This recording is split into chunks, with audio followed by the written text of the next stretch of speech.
and roll, Chicago. Rock and roll, Chicago, my hometown. Well, I was born in the city, gonna rock your city, Chicago. Chicago rock and rollers are the best you're ever around. Hey, this is Paul Martin. And Ray the Roadie. We're bringing you episode 4 of the Rock and Roll Chicago podcast. Hard to believe we're already at episode 4. I was going to say, episode 4 came up quick. Yeah, no kidding. So how's things been with you, Paul? I'm doing good. I'm doing fine. How about you, Ray? I'm doing fine. I've been doing a little searching online, checking out some new music, and I found this really, really interesting band on the internet. They're called General Lee. They got a southern rock sound to them, and I was very interested in them. So I was listening to some of their songs. One in general, Little Miss Judy. It's a pretty rockin' southern rock type song. And when I looked into this group a little bit more, turns out they're from Singapore. I mean, I was floored. I could not believe it. Really? Yeah, unbelievable. It's their first. They got one album out. It's called General Lee by General Lee. I believe they're actually out on tour right now, somewhere in the in the Singapore area. But I definitely tell people to check them out on Spotify. Take a listen to them, and if they like them, buy their album. Give them a break out there. Well, that sounds great. We'll be sure to check them out, Ray. Thank you very much for that. Yeah, maybe someday when they're in Chicago, we'll be able to do a podcast with them. Sure. Sure. Yeah. Sounds great. Or we could go to Singapore. Check the budget, yes. Yeah. I mean, we'll see what we could do. So what's on tap this week? This week we have M&R Rush.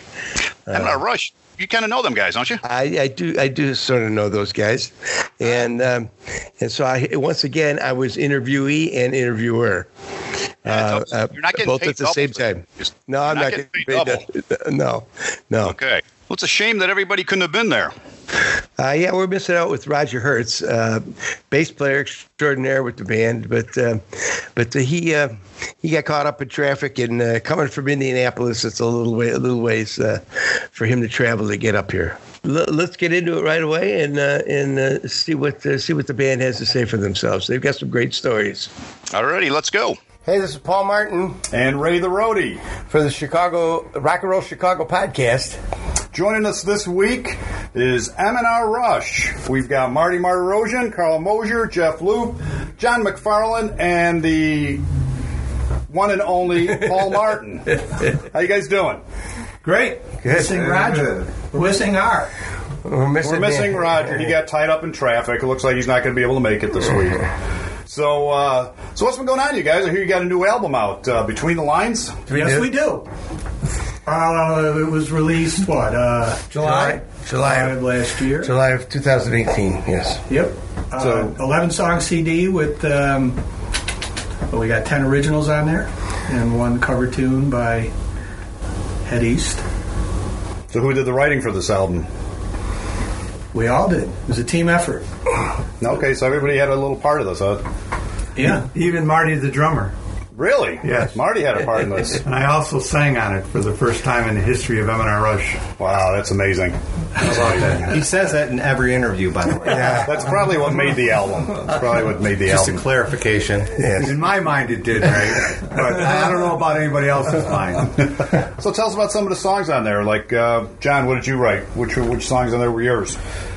Well, let's see here. The opening track, Between the Lines, it's a song I actually wrote for my grandson, talking about living life to the fullest every day and going after your dreams and trying to be the hero, find the hero inside of you.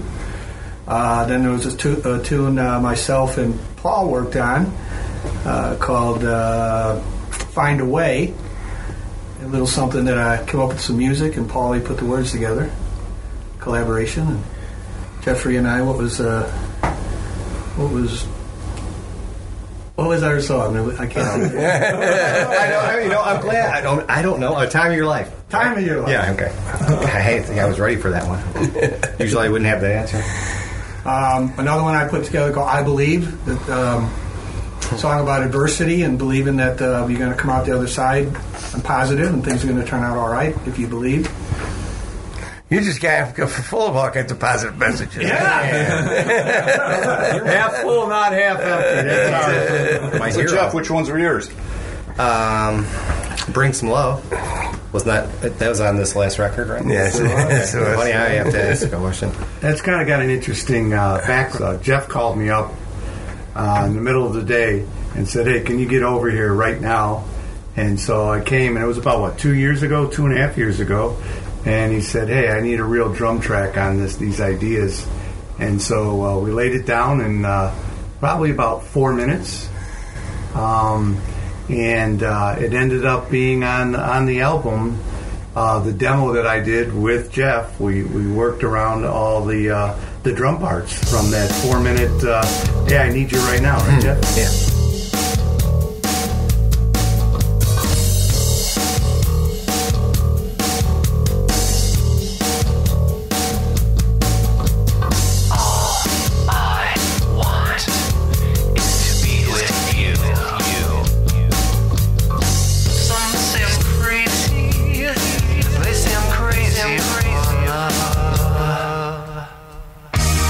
Bring your love tonight. Don't throw it away. Don't throw it away. Show some love tonight. Go all the way. Go all the way. Bring your love tonight. Don't throw it away. Don't throw it away. Show some love tonight. Gotta show it. Don't you know it? Just right away. Good thing you showed up. Yes, that's right. I had another drummer ready, but Where'd the megaphone come from? I was inspired by like 9 Inch Nails and stuff like that. All the heaviest, I was into the really heavy stuff, I guess you could say. And so, no, it wasn't my idea. I stole it from somebody else, but it works in Bring Some Love. Because actually, I did that because I was actually, Bring Some Love has got two feelings to it. I actually was mad about that song. You wouldn't think I was mad. I was mad because every time we would play live, I would look to the audience and I would get like stink eye from certain people, and I'd be thinking to myself, how am I supposed to bring some love your way when you're looking at me so mad? And so that's actually was the inspiration for Bring Some Love, was that very thing of being live and seeing somebody that looked like they didn't like life. Maybe they didn't like me. But Wasn't Sky yours too? oh yeah, Sky was what's the word for it? We were in the off season. We were done. We were not playing, and I went in the studio and I just played some little lick, that beginning one. That Sky was really another song that was actually about women. I don't like to write songs about girls, but another thing, I was just I was dreaming and dreaming and dreaming, and it never really materialized. So it was like sky was the limit at that moment when I was feeling all that, and it turned out to not be that way. So that turns out to be a sad song for me personally, but I'm letting out too much information.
Song. That's one of my favorites. Is I see that that soundtrack being in a movie and the chorus and seeing someone, this beautiful, like a Colorado scene with someone like flying around, and it's just kind of a neat song. It's one of my favorites, Jeff, just so you know, on the new album. Thanks, Bart, John. Okay. It is one of my favorites too, Jeff. Yes, it is. So then we go over to Carl, right? Your tune. And which ones did you write, Marty? I sang. I tell you, I sang. That's right. You sang on one of them. I sang on. He one mentioned that. Which song was that? It was a song that I'm looking it up right now. Reckless Love. Reckless Love.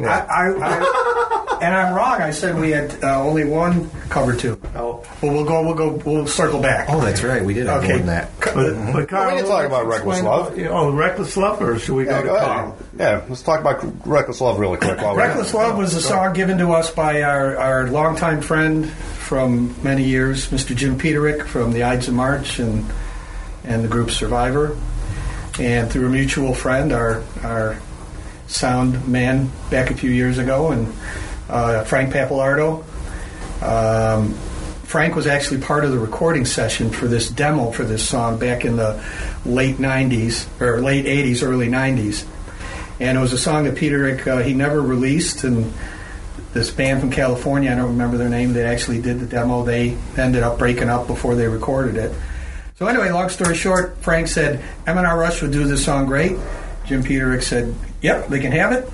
So we recorded that one, and it's on the record.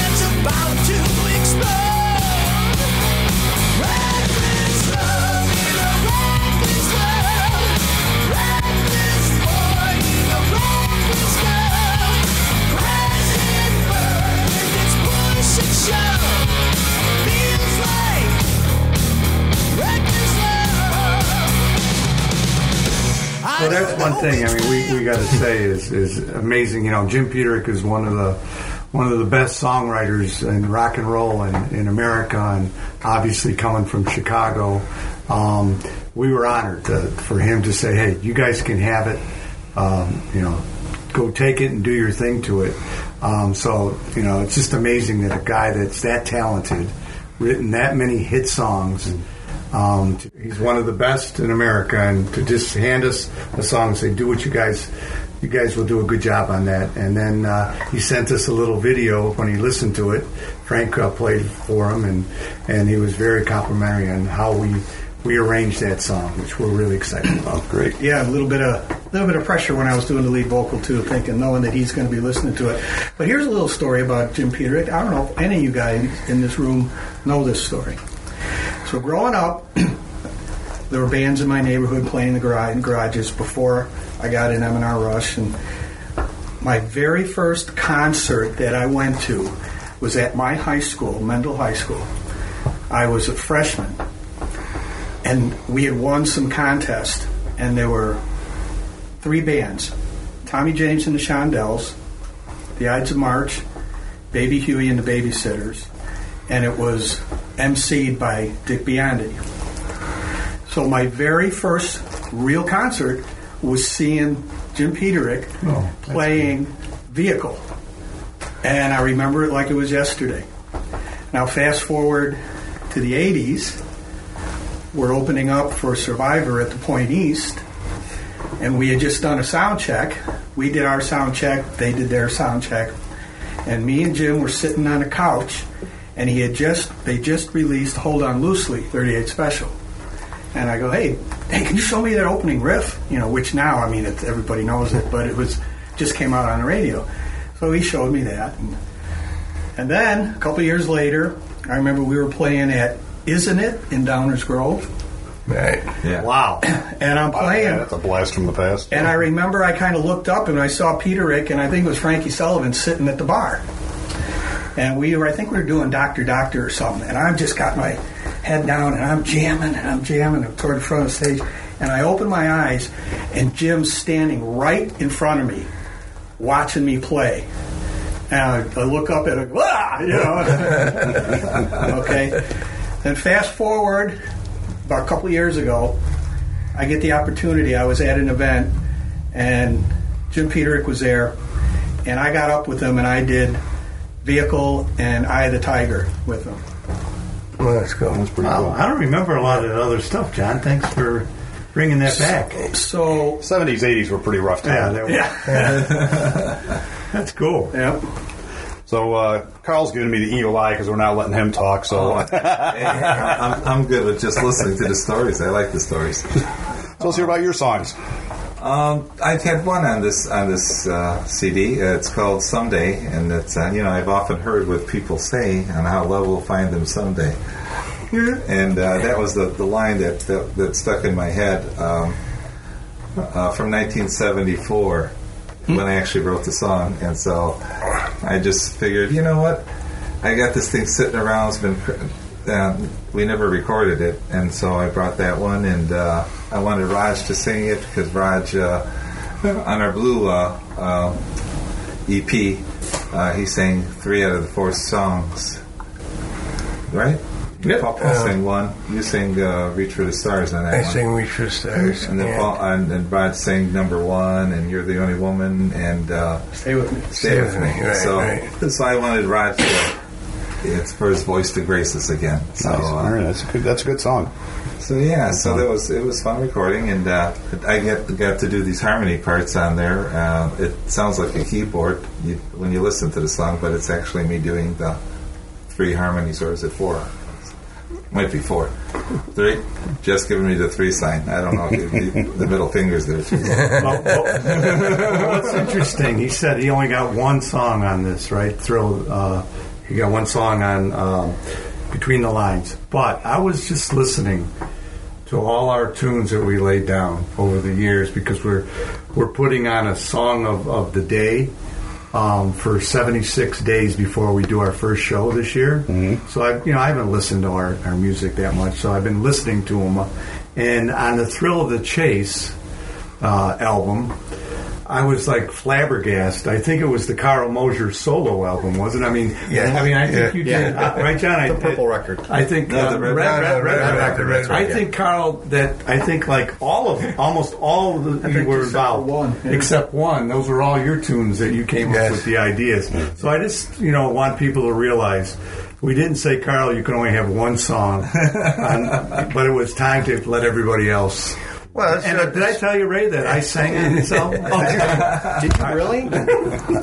Well, that shows the diversity of the band. I mean, that some other people can write and come up with tunes as well. But it's about time. God, the weight of the world is lifted off my shoulders. I don't have to come up with all these songs anymore. So I think that covers everybody that wrote something on the album. Not Paul. Oh, Paul! I forgot you were here. Yeah, I'm being quiet in this one. I had 2 songs on there. A little 3, counting the one that I helped John write. Wrote the lyrics for. But I had "The Darkness of Night," which kind of just came to me in a moment's notice. The song just kind of. I was sitting at my dining room table playing my guitar, and before I knew it, I had a page full of lyrics that I'd written down, and I came out of this fog, and I had a song written. So, which is kind of cool when that happens, but it doesn't happen too often.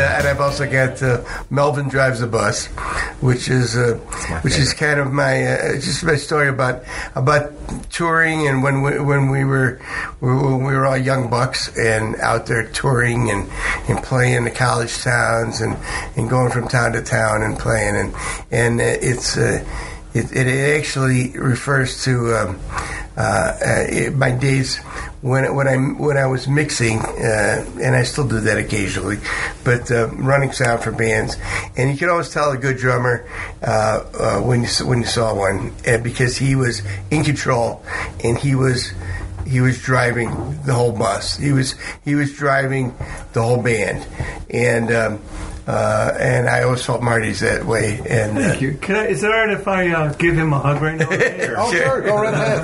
Feel the love. Feel the love. And Marty's definitely been a driving force behind this band for since day one, since I can remember. What's interesting, before you go into your other tune, is Ray, we did it differently on how we picked the songs.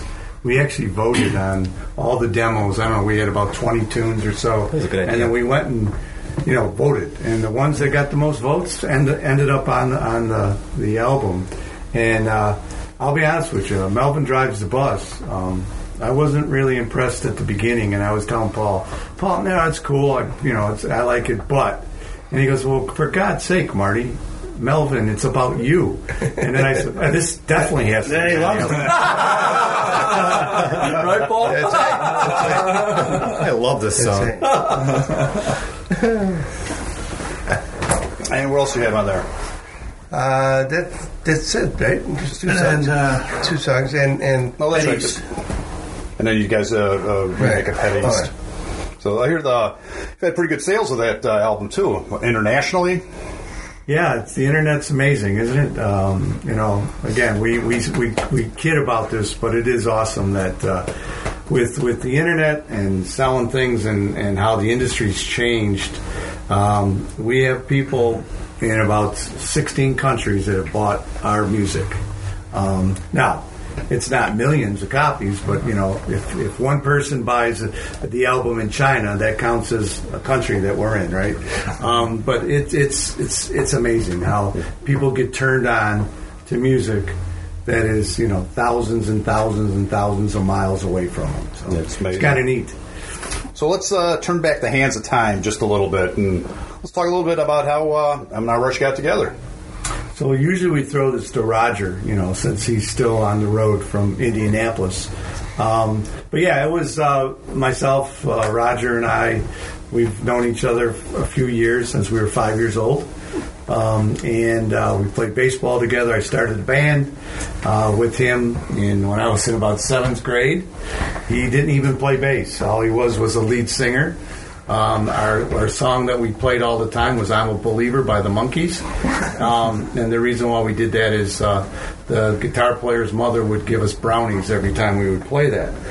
But anyway, so we turned into I met Carl in freshman class as a freshman year. Senorita Smith. Yep, as our teacher, and so he became our keyboard player.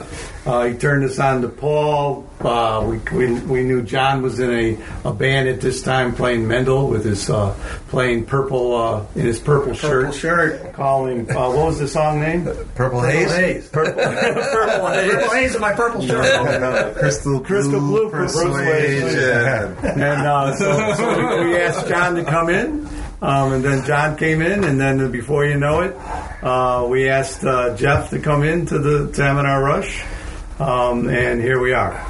That's how it came. We've been around a few years. We took a vacation for many years when our children were growing up and to be Little League coaches and all that. And we started playing again 2003. So this is our 16th year, which... so that's a second go-round. Second go-around, right. Yeah. And John's always, just... Which actually lasted longer than the first go-round. Right? John came up with that and said, hey, do you realize this M&R Rush is... the second time around is longer than the first time, right? Yep. So, and having fun. Well, and one of the things I want to point out that I think makes this band very unique, especially when you think about the bands that are out there today playing like 100% cover stuff, and M&R Rush goes back, and we were part of something that we just unfortunately we didn't catch the wave, but we were there. We were there when Styx wasn't even called Styx. They were playing half covers, half originals. Then they changed their name to Styx. They went to all originals. We were opening up shows for them. We were playing covers, and we started writing originals because we didn't want to be a cover band. We wanted to, make the big time. And there was another band in town called MS Funk that had a guitar player in there. His name was Tom. Later changed it, or called himself Tommy, and he ended up getting in Styx. We were playing clubs on a Friday. Saturday, Cheap Trick would be there. Go down the road a little farther, Survivor playing the clubs. We're writing originals. We're getting record companies to come out to see us. We weren't just a jukebox band, and we came real close. We had a record company come, almost signed us. There was a little problem with the record company. We had our song, Carl wrote, Rock and Roll Chicago, played on the loop. On the loop. The third largest radio market, Chicago. The Loop, the largest classic rock station. We were played in the summer of 1980, so much that our song ended up being number 45 for the year.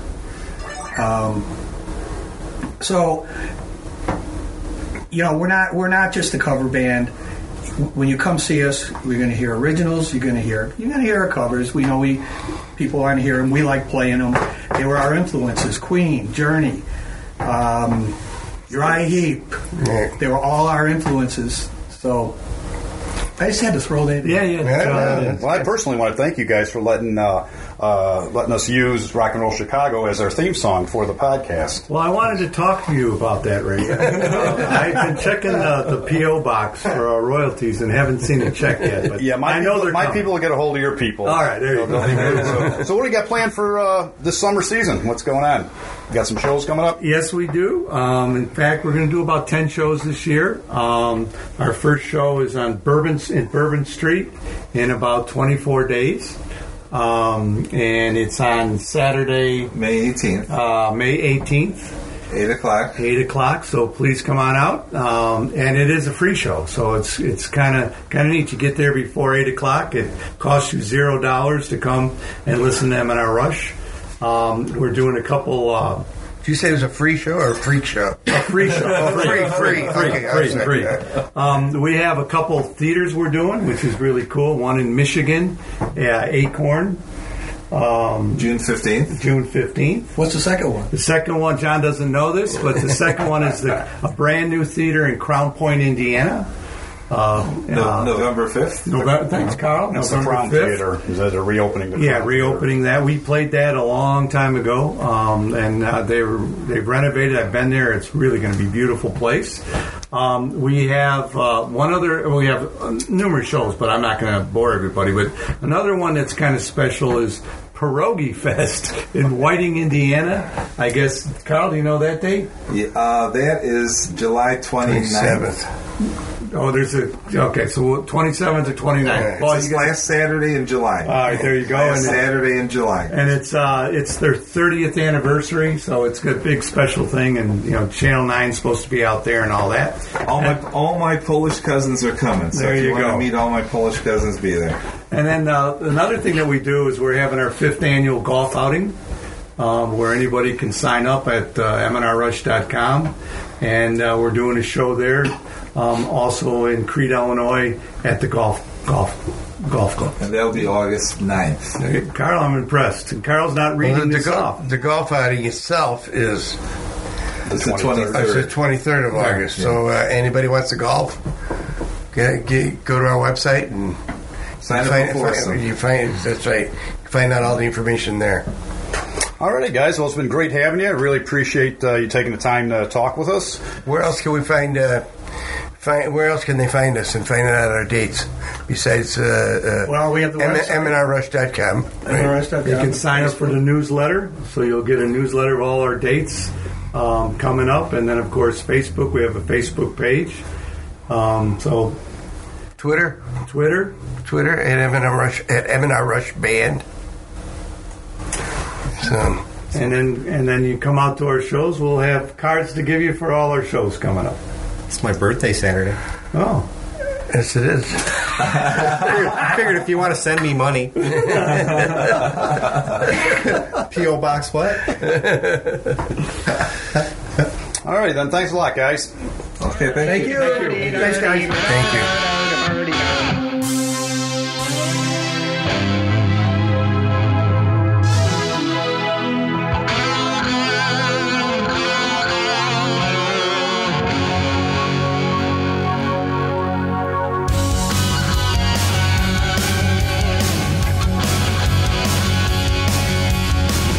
Time after time, day after day, you're standing on the edge of your life,